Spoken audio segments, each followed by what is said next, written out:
a subir un poco el volumen aquí. A ver si se escucha bien. Hola, hola. Hola, hola.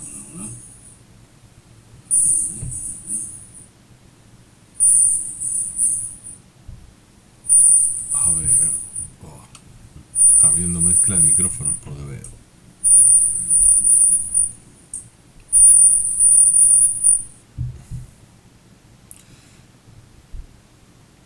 Bloquear, mostrar todos.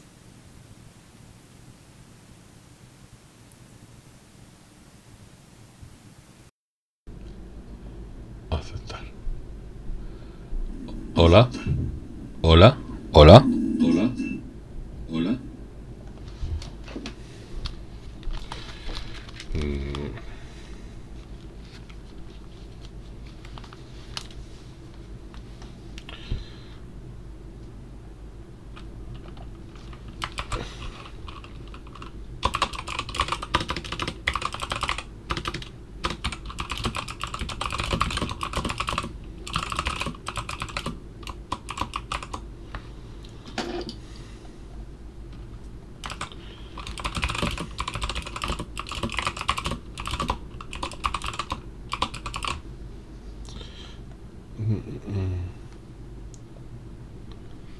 He hecho. Esto lo puedo cerrar.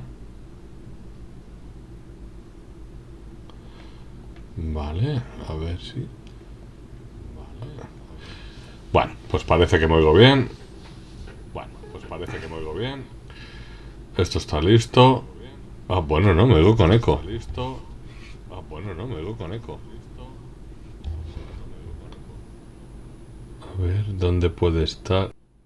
A ver, ¿dónde puede estar? A ver, ¿dónde puede estar? ¿Dónde puede estar?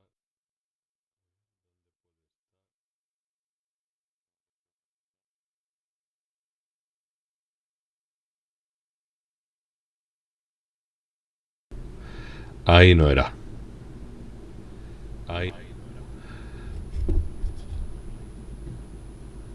A ver aquí.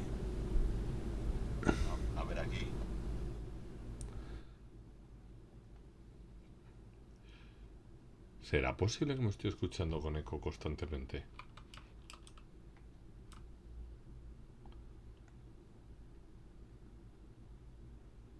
Ya, vale. Bueno, pues a ver, tendríamos que poder conectar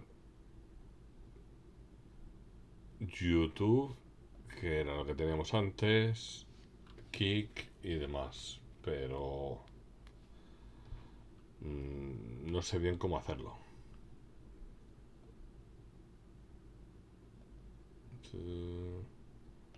YouTube, pero no lo veo. Y bueno, tampoco es plan de ponerme a hacerlo ahora, pero sí vamos a hacer el spam de turno.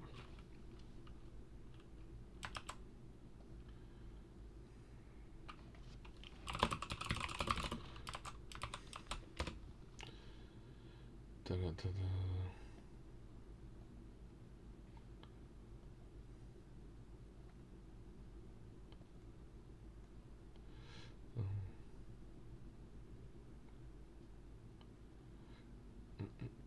A ver si soy capaz de meterlo por todos los lados. Ta, ta, ta, ta.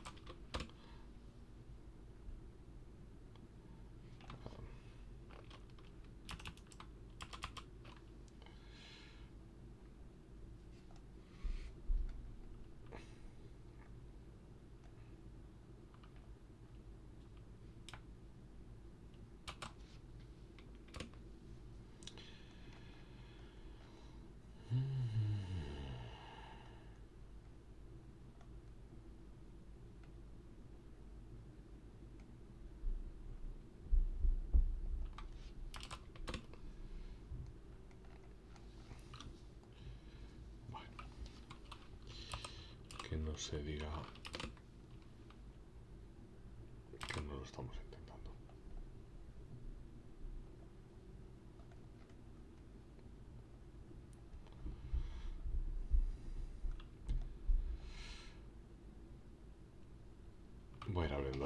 Las diapos.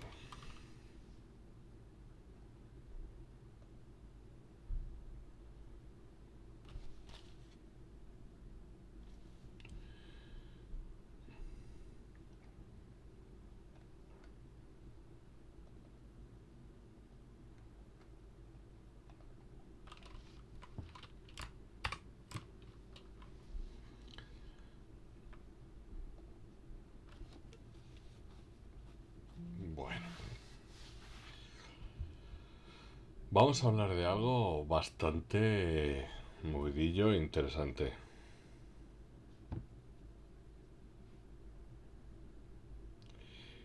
Y creo que puede ser bastante útil y sobre todo nos va a ayudar a comprender ciertas cosas que mm, lo tenemos en el día a día, pero no caemos en cuenta. Y es por eso que empecé a crear Oxygate. Oxygate, ya hablaremos de ello más adelante. Lo podéis usar, está en GitHub para que lo descarguéis y demás. Pero quiero que sepáis mucho el contexto y en lo que puede ser una ayuda. Y además nos puede ayudar para tener en cuenta ciertas cosas que no las solemos mirar tanto como creíamos. O las dábamos por hecho o hablábamos de precios y esto cuesta tanto. Bueno, pero ¿de dónde sale el gasto que tengo, no? Si, de cuanto más escriba, de cuanto más me responda. Entonces todo eso quiero que quede muy bien explicado y que lo entendamos muy bien.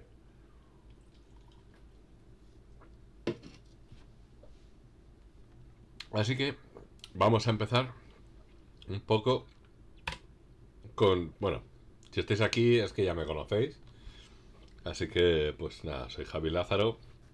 Eh, Suelo estar creando herramientas para ayudar a la comunidad. Gran parte de ellas open source. Hay otras tantas que ya no. Y ese es básicamente mi día a día. Y con ello me ayudo a la parte de SEO, analista y proyectos de CRO.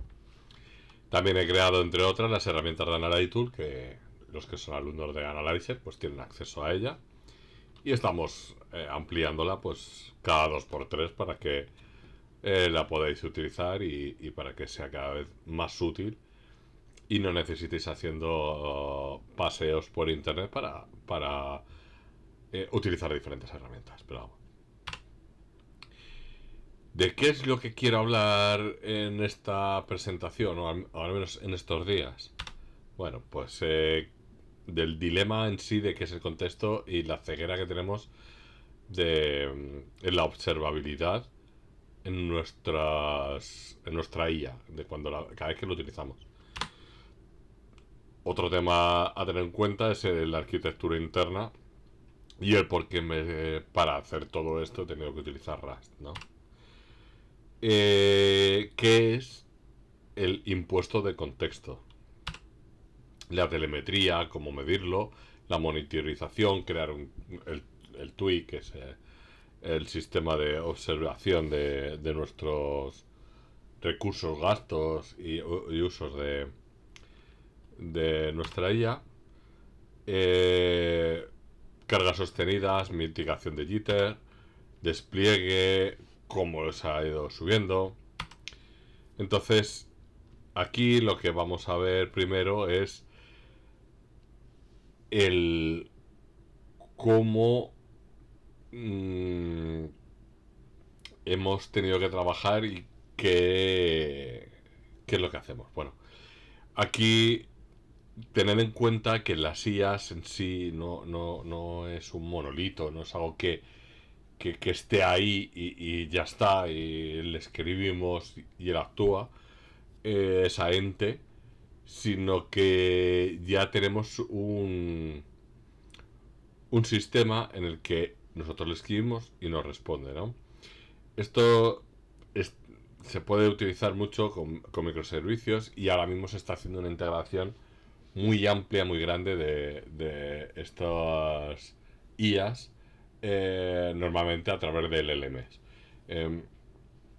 Cada una pues necesita unas autentificaciones, procesar unos datos, cuantificar el consumo, mantener una historia fiable, necesita ciertas cosas en el que cada tipo de LLM, cada tipo de IA, cada trabajo que hacemos funciona diferente.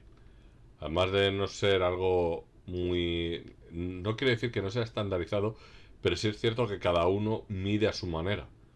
Ni mejor ni peor, sino que a su forma.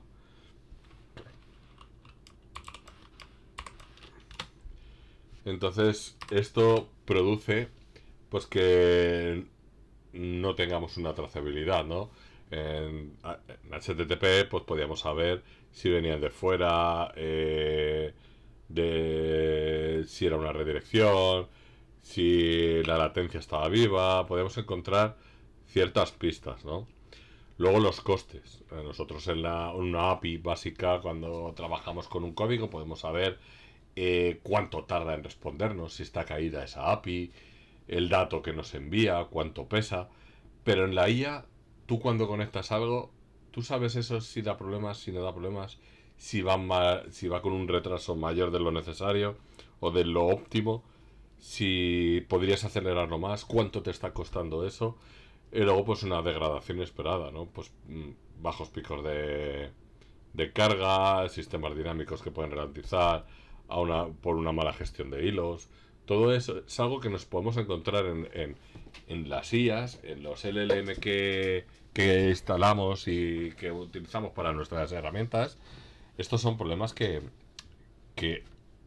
a la antigua usanza, por decir una manera, parece como que estamos hablando del siglo pasado, y cosas que ya no se utilizan, pero se sigue utilizando. Sí tenemos más pistas, sí tenemos más opciones de ver estos puntos, cosa que ahora pues ya no es tan fácil. Entonces es algo que a mí me hacía pensar, ¿no? Entonces, un poco dentro de que es Oxygate, pues es un sistema para poder medir todo esto de las diferentes IAs, ya sea Gemini,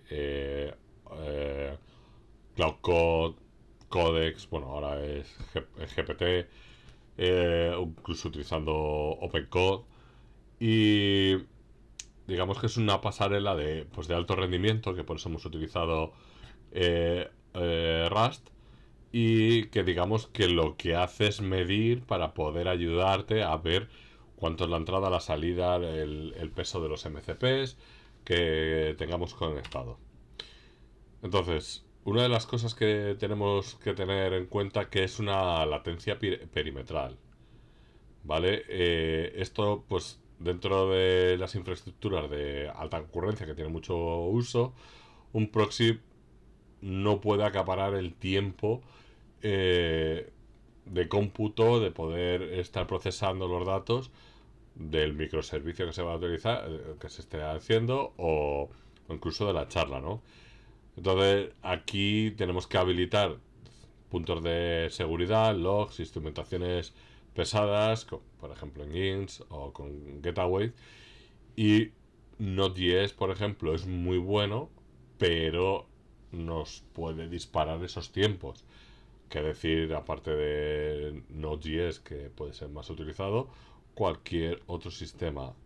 Es por eso que yo he utilizado Rust para este tipo de proyectos. Primero porque es uno de los códigos que estoy empezando a aprender a utilizar, y segundo porque es algo que en tiempos y en trabajo paralelo funciona muy, muy, muy bien. Um, ¿Qué es el impuesto del contexto? El content tax, que lo podemos ver por ahí. Bueno, pues es esa degradación sistemática del rendimiento y el consumo extra del CPU por procesar, almacenar e interrogar metadatos de peticiones dinámicas en tiempo de ejecución. El allocation en heaps, el downcasting, serializaciones. Entonces, aquí lo que vamos a hacer, y ahora digo que no es tanto la parte de Oxygate que os quedéis con ello, pero lo que hacemos es una forma de medición que la propagación es estática, y entonces optimizamos los tiempos, además de por el lenguaje de programación que es de alto rendimiento, pues trabajamos de esta manera para que no tengamos esos problemas de a la que vamos a medir lo que está la velocidad de nuestra IA, o lo que está ocurriendo, mejor dicho, con nuestro sistema de IA, al estar entre medias, digamos que lo estamos viendo al paso, básicamente. Según está ocurriendo las cosas y pasan por delante, nosotros lo vamos anotando deprisa, para que esa latencia sea la mínima posible dentro de nuestro trabajo. Cada vez que muevo el ratón es un... se me cambia el enfoque de la cámara y es una faena. Entonces, aquí lo que tenemos que tener en cuenta es que podríamos haber hecho varios caminos, podríamos haber hecho varias cosas, ¿no? Pero ninguna es perfecta, y sobre todo para lo que queríamos hacer, yo creo que en este caso Rust, o podría haber sido incluso Go, las mejores opciones que podríamos haber utilizado, ¿no? Pero ¿por qué no hemos hecho unos proxies con C o C++? Por, son muy rápidos, eso es cierto. Ahí hubieran podido tomar esos datos de manera, si no más rápido, más o menos a la par de Rust.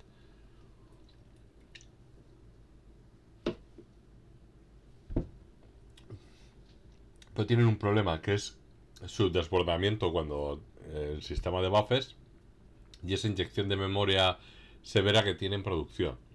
Rust, al estar escrito eh, eh, básicamente por un cabreo con C++, siempre ahí tengo la duda si por C, por C++, con el tema de memoria, Rust es un lenguaje de programación muy fuertemente tipado.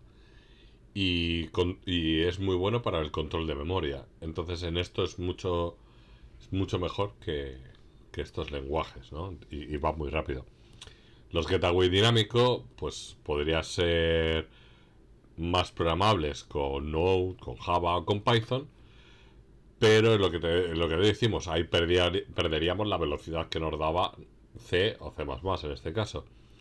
Y Rust pues es una síncrono monomorfización estático y con una velocidad extrema combinada con una seguridad de memoria muy estricta, que era lo que os decía. C es muy rápido y C++, pero tiene problemas de memoria. Getaway dinámicos de Node, Java o Python podrían ser mucho más programables, pero tienen problemas de velocidad. Y con Rust digamos que estamos cogiendo la mejor parte de cada uno de estos sistemas. Entonces, una vez que ya hemos visto el punto 1, vamos a la parte de la arquitectura del proyecto, ¿no? ¿Qué es lo que vamos a ver aquí?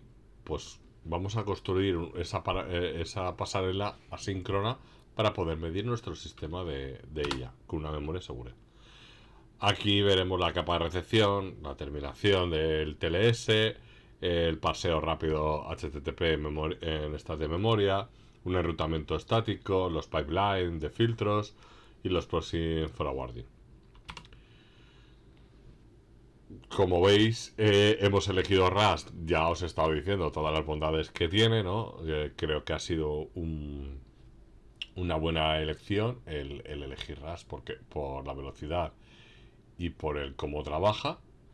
Entonces, aquí básicamente es decir que nos aseguramos que no haya problemas con los datos ni con la memoria. Comprobamos de manera estática el trabajo y el paso de los datos, y con ello no vamos a necesitar parar la ejecución para que pueda ir trabajando, ¿no? Para poder volver a liberar esa memoria. Directamente RAS lo podrías dejar funcionando y esto te iría mostrando en tiempo casi real cómo está trabajando y cómo está consumiendo nuestras diferentes IAs. Solo por meterme un poco en el tema de programación, hemos utilizado Tokio, que es lo que nos va a ayudar a hacer trabajos en paralelo, asíncronos. No, esto está muy bien porque nos permite pues separar los diferentes hilos que podamos crear de manera nativa, y así podemos ir trabajando mucho más rápido esta medición. Con lo que hace que lo que estaba diciendo, hace que podamos medir sin intervenir en los tiempos de ejecución de nuestra IA. Que parece una tontería, ¿no? Pero imaginaos que, que cualquiera estamos midiendo en la IA y resulta que va más lento porque la estamos midiendo. Entonces ya sería un poco tirar piedras en nuestro tejado. Estamos buscando que esa medición sea lo más fiable y que sea lo menos invasiva posible en nuestro trabajo y en los movimientos que tengamos que hacer, ¿no? Y Tokio es una buena forma de hacerlo. El I/O de no bloqueante del core, pues OxyGate opera sobre EPOL en Linux, y las llamadas de red nunca retienen la CPU. Esperan que lleguen los datos de los sockets, el hilo actual se libera instantáneamente para procesar otras peticiones. Era lo que os decía.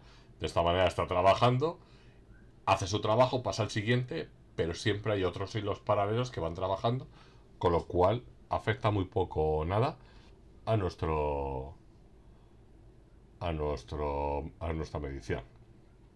Es una manera muy buena de tener en cuenta qué es lo que está pasando. También una reutilización activa de esta memoria, lo que hacemos es que vamos evitando el allocating continuo. Es decir, crear y destruir vectores de byte para una petición, para cada petición, satura esa memoria. RAS ya os decía que era muy bueno para estas cosas, y lo que hacemos es implementar un pool de buffers continuos que estén midiendo, tomando esa medición, metiéndola en su memoria y pasando al siguiente acción, y limpiando a su vez luego la memoria una vez que ya no sea necesaria. Entonces lo que está haciendo es eso: guardo, lo utilizo, lo borro y paso al siguiente, lo utilizo, lo borro, paso al siguiente, lo utilizo, lo borro. Entonces de esa manera siempre tenemos la memoria optimizada, hacemos que no tengamos problemas por saturación y reducimos el consumo de las llamadas pues, en un incluso 18%. Una de las cosas que he tenido que hacer ha sido los test. Los test ha sido algo que según iba haciendo acciones, no solo test de esto mide, esto funciona, sino test de que no haya problemas y que todo esté haciendo lo que se supone que tiene que hacer. Suena muy obvio, pero es verdad que muchas veces podemos dar por hecho que nuestro código hace algo, pero quizás hace eso y algo más. Y no queremos que haga nada más, sino que únicamente lo que hace. Además, las mediciones que hemos hecho ha sido para ver que en la mayoría de los casos, en pues hace lo que se le pide. Que ha sido, por ejemplo, mover hilos asíncronos aleatoriamente entre procesadores de la máquina, destruyen la caché L1 y L2, anclamos el hilo de ejecución de Tokio para un procesador físico específico, y esto hace que minimice el salto de caché y garantice las latencias predecibles. Ya os digo que no quiero meter mucho con la parte del código, entonces una de las cosas que voy a enseñaroslo también es con el post. Lo digo por si lo queréis ir viendo, aunque todo esto que estamos hablando lo voy a ir subiendo aquí también. Pero digamos que una de las cosas que viene la pregunta es: si yo os pregunto a vosotros que estáis conectados en qué se está gastando vuestros tokens, ¿seríais capaces de decirme en qué exactamente? ¿Por qué unos días parece que sois más productivos que otros? ¿Por qué hay momentos en los que no podéis hacer 20 acciones y hay otros días que podéis hacer 100 y otros días da la sensación de que es que te has comido lo del día siguiente? Pues eso es algo que tenemos que saber. Entonces, lo de la parte de telemetría es ese sistema de medición que estamos utilizando o que vamos a utilizar. De esta manera vamos a medir qué es lo que está ocurriendo. Bueno, en su momento los proyectos empezaron todos con OpenTelemetry para para hacer estos trabajos. Es decir, ellos son como los primeros fundadores, vamos a decir. Y aquí quisiera saber, preguntar o haceros preguntaros si en algún momento en cualquier servicio si somos capaces de predecir qué es lo que está fallando, qué es lo que está ocurriendo o cuántos errores tenemos, como puede pasar en una web, porque no somos capaces de saberlo con nuestra IA. Ojo, todo estoy hablando de trabajos de IA en nuestro ordenador, no de entrar en GPT, en chatgpt.com slash lo que sea, sino cuando estamos trabajando en nuestro ordenador o bien en nuestro VPS.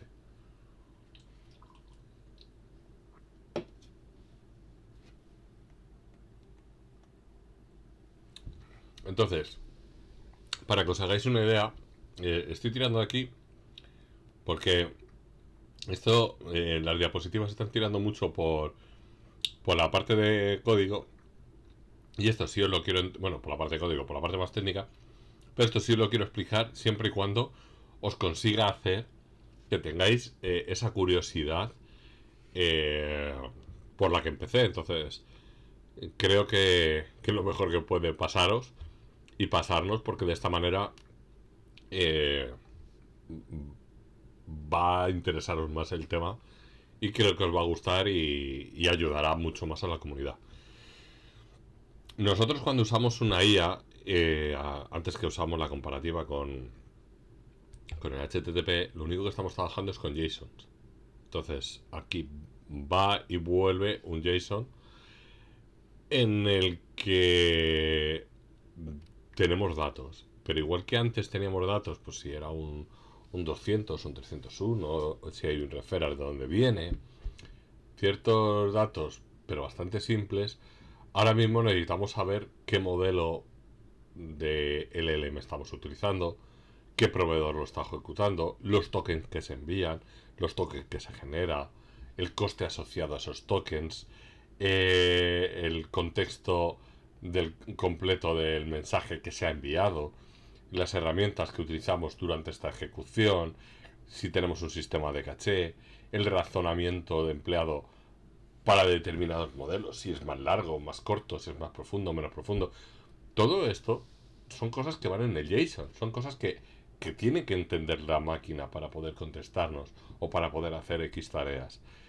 Y muchas veces pues estas respuestas las utilizamos mediante un streaming, es decir, que es en tiempo real.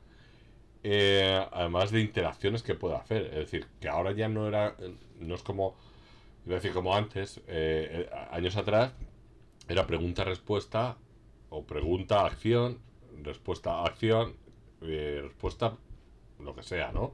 Pero era una única acción. Ahora puede llegar a iterar entre diferentes acciones que pueda tener o que pueda necesitar hacer la propia ella para darte una respuesta. Entra en mi web, hazme un resumen y dime los puntos que más necesitas. Pues primero entra en tu web, se lo tiene que leer, crear ese resumen, te planta enfrente un markdown y luego de ese markdown te saca los puntos más importantes. Es decir, que va haciendo todas esas tareas y que tú vayas una por una diciéndole, entra en mi web, ahora léetelo, ahora hazme un resumen, ahora no sé, ya lo hace solo. Entonces todo ese puede llevar un coste y muchas veces estás viendo que va poniendo cargando o como Cloud que te va poniendo palabras inventadas metamorfoseando y lo que está haciendo son diferentes tareas y algunas veces incluso te las va anunciando un poquito más abajo. Entonces todo eso son cosas que estamos pagando porque están dentro del servicio. Eh, ¿Qué más son ¿Qué más tenemos que tener en cuenta? Cuando hablamos de los precios, hablamos de los precios por millón de tokens. Pero ¿qué ocurre? No es lo mismo un millón de tokens en un GPT 4.1 que en un Sonar 4.6 que en un Gemini 3.5 Plus. Entonces, no vale únicamente con decir el coste del millón de tokens es 1 euro o 12 euros o lo que sea. Necesitamos, aparte de saber el precio por el millón de tokens, está claro, pero ya necesitamos tener mayor contexto, porque 1 millón de tokens en un modelo pueden ser muchas menos acciones que en otros modelos. ¿Por qué? Porque tiene mucho más contexto, porque tiene muchas más iteraciones, porque tiene mayor profundidad de pensamiento. Entonces, todas esas cosas son cosas que hay que tener en cuenta, porque claro, 1 millón de tokens a 1 euro, cuando tú le hagas una pregunta, si te va a mover medio internet para darte la respuesta, y la respuesta va a ser por volúmenes de lo larga que es, quizás ese euro, cuando te crean una respuesta, son los 12 euros del Sonnet que podías haber utilizado, ¿no? Entonces hay que tener en cuenta que no es solo el precio, que puede ser interesante, sino que a su vez es cuánto llega a estirar, no sería la palabra correcta, pero cuánto es de óptimo en cada tarea que hace. Cada vez van teniendo más contexto, es decir, más tokens que van gastando para darte una mejor respuesta, pero que a su vez son tokens más caros. Por eso para los proyectos siempre es algo que suelo deciros y aconsejaros muy mucho, es no necesitas un sonar para todo, ni Oyama es la mejor opción para todo. Muchas veces es mejor tener una buena autopista y luego sacar carreteras secundarias según el tráfico que puedas tener o la necesidad de una carretera más recta, fácil y simple, ¿no? En el que puedes utilizar ya diferentes versiones de diferentes modelos y de diferentes proveedores. ¿Qué es lo que nos está pasando a día de hoy? Bueno, a día de hoy, si preguntara a cualquiera de nosotros, los que estamos aquí, qué gasta y en qué gasta tokens nuestra IA cuando la estamos utilizando, muchos no seríamos capaces de contestar. Muchos nos quedaríamos en la pregunta de, bueno, yo sé que a mí me avisa, yo he visto que me gasta un porcentaje que me marca abajo. Ya bueno, pero esos cuántos tokens son. Cuando tú escribes hola a tu IA, en tokens, ¿cuánto supone ese hola? Según la configuración que tienes de tu herramienta, ya sea Cloud Code, OpenCode, OpenCloud, ¿cuánto supone ese hola? Porque volvemos a las mismas, en lo que estábamos hablando anteriormente. Depende de tantos factores que van a incrementar tus costes por mensaje. Ya no estoy hablando por acción, sino incluso el mismo mensaje ya aumentará tus costes. Si utilizamos la IA, lo utilizamos todos juntos para unos proyectos que ha contratado la empresa en la que estamos trabajando, ¿quién de todos gastamos más? ¿Y por qué gastamos más? Si yo, por ejemplo, tengo que hacer código y solo va a escribir mi código, pero otra persona tiene que hacer el diseño y tiene que hacer imágenes, ostras, sería injusto decirle es que tú gastas más que yo porque tú trabajas más que yo. Quizás solo gasta más que tú, no porque trabaje, que también trabajará mucho, ¿no? Pero quizás gaste más que tú por el hecho de que cada mensaje, cada acción que vaya a hacer, necesita más tokens. Y eso es algo que es lo que tendríamos que medir. Entonces, ya os digo que es muy importante saber en qué, cómo se gastan los tokens, qué herramientas son las que hace que nos den esos tokens, que nos gasten esos tokens y cuánto gasta mi herramienta en tokens. ¿Qué modelo responde más rápido? Tenemos un montón de modelos y cada vez, como estáis viendo, salen más. Pero, oye, mira, yo no necesito que me des una explicación tan profunda. Necesito que me des una explicación más concreta de lo que tengo entre manos. No quiero que sentar cátedra, sino poder decir, oye, pues está bien o está mal. Solo tienes que mover esta palanca, lo que sea. ¿Cuál me contesta más rápido? Todo eso, a día de hoy, de los que estamos aquí, incluso de los que pueden estar ahí fuera, a muchos se lo preguntarías y no serían capaces de poderte responder. Y eso son cosas importantes, porque al final todo esto nos cuesta dinero. Todo esto es dinero que estamos pagando y tenemos que saber de qué. Decía antes que medíamos por la parte de telemetría. la telemetría, unos sistemas de medición que utilizaba era pues el CPU, la memoria, la latencia, el uso de red, los errores que puede tener. Pero todo esto se ha quedado algo desfasado, se ha quedado algo atrás. ¿Y por qué? Porque ya no es únicamente el gasto del CPU, ya no es únicamente la latencia ni la memoria, sino que ahora también necesitamos saber, pues lo que os decía, cuánto tarda esa respuesta, necesitamos saber eh, cuánto cuesta la llamada y por qué está provocando esa llamada y el coste de esa llamada. Otra cosa que necesitamos saber es cuántos tokens gastamos en cada una de las llamadas. Es decir, que ya esa telemetría antigua no es suficiente para lo que estamos trabajando el día de hoy. Con lo cual esa telemetría, digamos que hay que ampliarla. Y tenemos que ayudarnos para poder comprender en nuestros trabajos con el LM qué es lo que van a hacer. Entonces, al final se puede resumir que aquí me ha gustado bastante es no todos los tokens aportan el mismo valor. Y eso es muy bueno saberlo.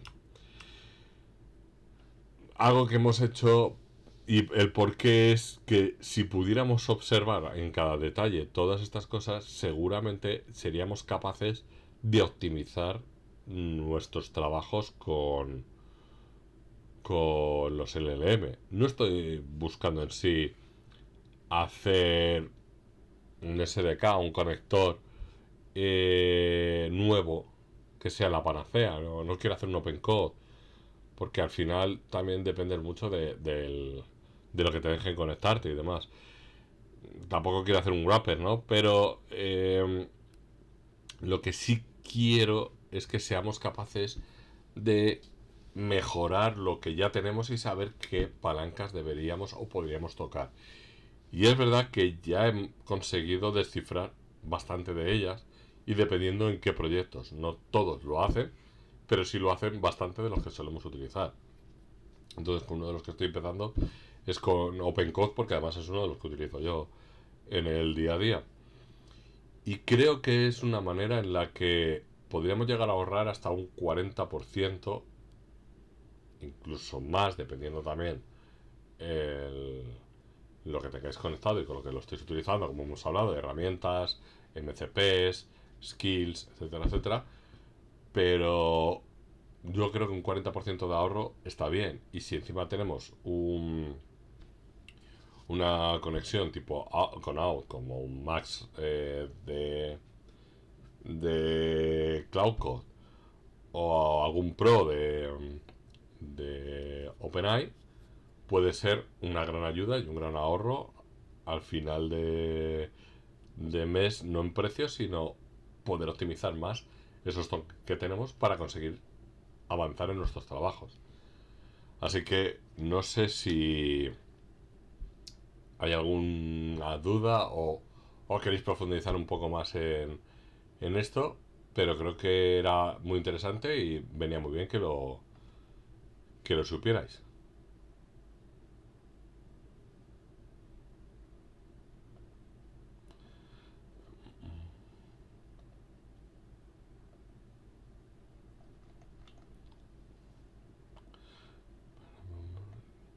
Yo también lo que voy a hacer.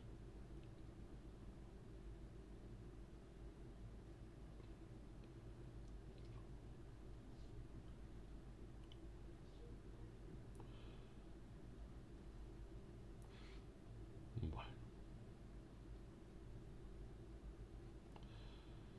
pues creo que no hay preguntas. Y la verdad que no ha sido largo, no os quería dar mucha paliza porque van a venir más vídeos. Y vamos a estar hablando sobre todos estos temas, como más en profundidad del Content Tags que hemos hablado, incluso de la propia herramienta para que vayáis viendo cómo funciona. Es gratis, la podéis descargar, está en GitHub. Aquí,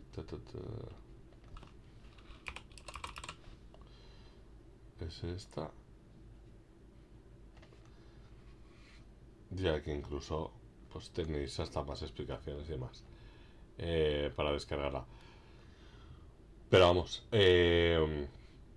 creo que vais viendo por dónde quiero avanzar, que es en conocer en qué nos estamos gastando el dinero o en qué incluso podemos optimizar. Mira, aquí he hecho un, un análisis de ahorro, ¿no? Con 4 MCPs conectados, Google Drive, Gmail, Calendar y Ngram. Si solo conecto Ngram, lo que gasto por petición, el ahorro son 55.000, vamos, 55K. Eso por petición, es decir, cada mensaje ya le estoy ahorrando 55K. Si le quito todos los MCPs, son 72K. ¿Qué quiere decir esto? Primero, en Gram me encanta. Y en Gram es algo que no tengo ningún problema en que esté conectado porque es algo útil. Pero, por ejemplo, ¿por qué tengo que tener Gmail, Drive y Calendar conectados si no lo estoy usando? Si no lo necesito para desecharla. Entonces es ahí donde quiero haceros ver que muchas veces estamos trabajando y pagando cosas que ni siquiera usamos. Y aunque no lo parezca, son incluso absurdas, pero ahí lo tenemos, conectado. Entonces, tenerlo en cuenta. Y nos vamos viendo estos días, os iré avisando para tener más charlas y que podamos trabajar mejor. ¿Vale? Bueno, pues un saludo. Hasta luego.